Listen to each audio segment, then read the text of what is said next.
Hello दोस्तों, स्वागत है आपका अपने यूट्यूब चैनल शुभम खोदियान पर। आज हम हिस्ट्री के टॉप 30 क्वेश्चन को अपनी वीडियो में डिस्कशन करेंगे। ये टॉप 30 क्वेश्चन कभी ना कभी किसी न किसी पेपर में आए क्वेश्चन को ही हम अपनी वीडियो में डिस्कशन करते हैं। तो इसलिए ये टॉप 30 क्वेश्चन हिस्ट्री के आपको बहुत ही मदद करेंगे आगामी परीक्षाओं में। तो इसलिए ज़्यादा देरी ना करते हुए चलते हैं हम पहले क्वेश्चन की तरफ, क्योंकि तो चलते हैं पहले क्वेश्चन की तरफ। पहला क्वेश्चन देखते हैं, गुप्त वंश का संस्थापक कौन थे? तो आपको बताना है गुप्त के कौन से संस्थापक थे। तो ये श्रीगुप्त। तो इसका आंसर क्या हो गया? सी, श्रीगुप्त। श्रीगुप्त गुप्त वंश के संस्थापक थे। ठीक है। तो गुप्त किसके सामंत थे? तो आपको बताना है किसके सामंत थे ये? तो ये कुशासनों के सामंत थे। इसका आंसर हो गया बी। अगला क्वेश्चन देखते हैं, गुप्त वंश के किस शासक ने सर्वप्रथम महाधीराज की उपाधि धारण की? तो आपको बताना है किसने की थी। तो इसका आंसर क्या हो गया? तो इसका आंसर हो गया बी, चंद्रगुप्त वन ने।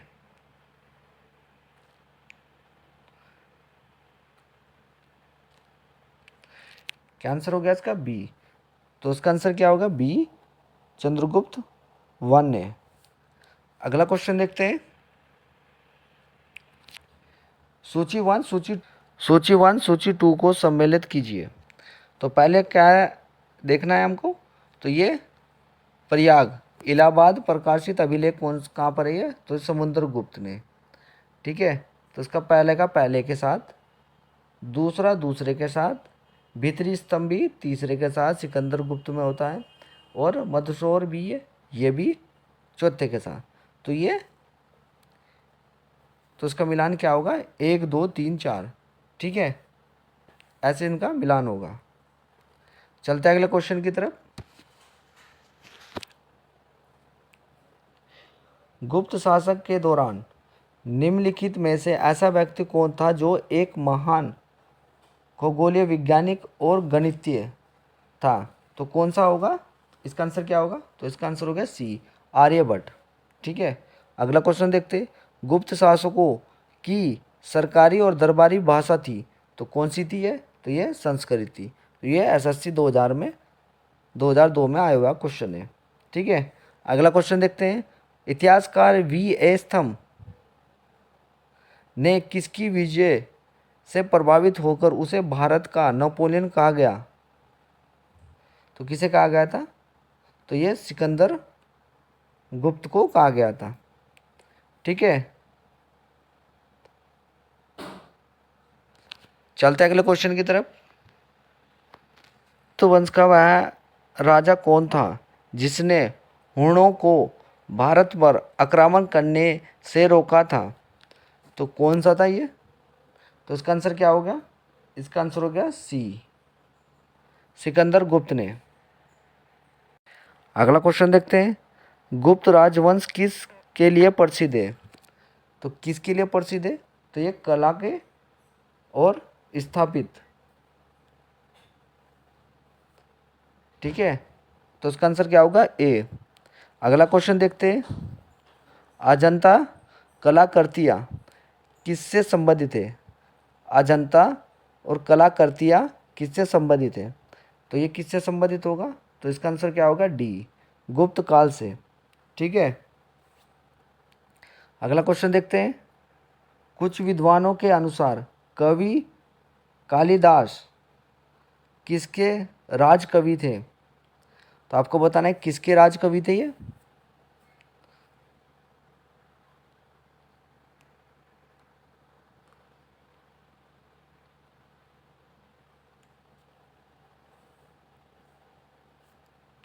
तो इसका आंसर क्या होगा? सी, चंद्रगुप्त टू और विक्रम आदित्य। अगला क्वेश्चन देखते हैं, अजंता चित्रकारी का विषय वस्तु निम्नलिखित में से किससे संबंधित है? तो आपको बताना है किससे संबंधित है। तो ये बुद्ध भगवान से संबंधित है। अगला क्वेश्चन देखते हैं, उत्तर गुप्त युग में जो विश्वविद्यालय प्रसिद्ध हुआ वह था कौन सा था? नालंदा विश्वविद्यालय। ठीक है। अगला क्वेश्चन देखते हैं, एरन अभिलेख का संबंध किस शासक से है? एरन अभिलेख का संबंध किस शासक से है? तो किससे है ये आपको बताना है। तो ये भानुगुप्त से। इसका आंसर क्या होगा? डी, भानुगुप्त से संबंधित है। ठीक है, चलते हैं अगले क्वेश्चन की तरफ। फायान किसके शासक काल में भारत आए थे? तो किसके शासन काल में आए थे ये? तो इसका आंसर क्या होगा? तो इसका आंसर हो गया डी, चंद्रगुप्त टू के। ठीक है, अगला क्वेश्चन देखते हैं। भारतीय संस्कृत का स्वर्ण युग था स्वर्ण युग, जिसे गोल्डन।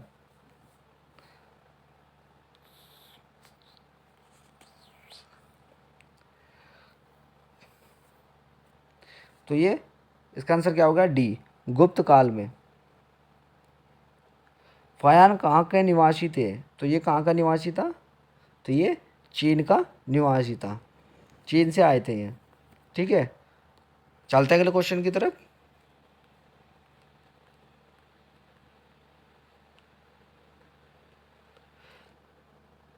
सेतु बुद्ध का रचनाकार परवरसेन टू किस वंश का शासक था? आपको बताना है किस वंश का शासक था ये।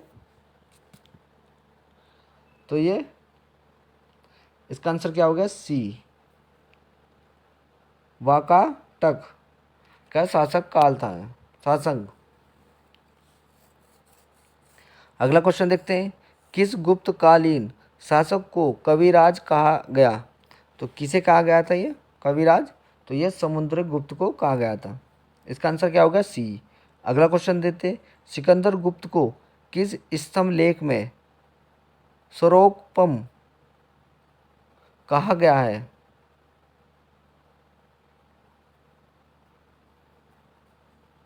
तो किस स्तंभ में कहा गया है? तो ये इसका आंसर क्या होगा? ए, का होम स्तंभ लेख में। अगला क्वेश्चन देखते हैं। श्रीलंका के राजा मेघवर्मन ने किस स्थान पर भगवान बुद्ध का मंदिर बनाने के लिए समुद्रगुप्त से अनुमति मांगी थी? तो ये कहाँ पर?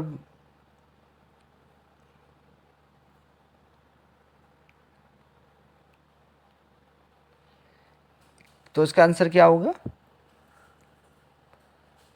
तो ये बोध गांव में इससे अनुमति ली थी बनाने के लिए। अगला क्वेश्चन देखते हैं। मंदिर निर्माण कला का जन्म सर्वप्रथम कब हुआ? तो आपको बताना है कब हुआ था ये। तो ये गुप्त काल में ही सबसे पहले मंदिर बनना स्टार्ट हुए थे। अगला क्वेश्चन देखते हैं। चंद्रगुप्त टू ने विक्रमादित्य की उपाधि कब धारण की? तो कब की थी इसने? तो ये शंकों का, इसका आंसर क्या होगा? ए, शंकों का उपमूलन करने के बाद। ठीक है, अगला क्वेश्चन देखते हैं। गुप्त काल के सर्वाधिक लोकप्रिय देवता कौन थे? तो सर्वाधिक कौन था इसमें? तो ये विष्णु, विष्णु सबसे प्रसिद्ध भगवान थे उस समय। अगला क्वेश्चन देखते हैं।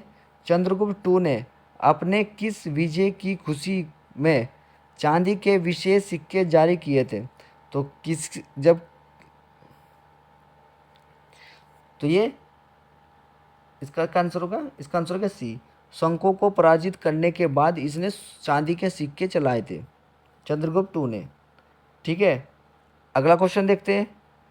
महरौली जैसे दिल्ली स्थित लौह स्तंभ का निर्माण किस सदी में हुआ था? महरौली यानी दिल्ली में स्थित लौह स्तंभ का निर्माण किस सदी में हुआ था? तो आपको बताना है कौन सी सदी में हुआ था। तो ये चौथी सदी में हुआ था। तो उसका आंसर क्या हो गया? ए चौथी सदी में। ठीक है, ये वीडियो का लास्ट क्वेश्चन था। अगर आपको वीडियो अच्छी लगी हो तो प्लीज़ वीडियो को लाइक करें, शेयर करें, कमेंट करें। साथ में हमारे यूट्यूब चैनल को सब्सक्राइब करना ना भूलें। साथ में बेल आइकन का बटन भी दबाना ना भूलें, जिससे हमारी नई वीडियो का नोटिफिकेशन आपको मिलता रहे। धन्यवाद।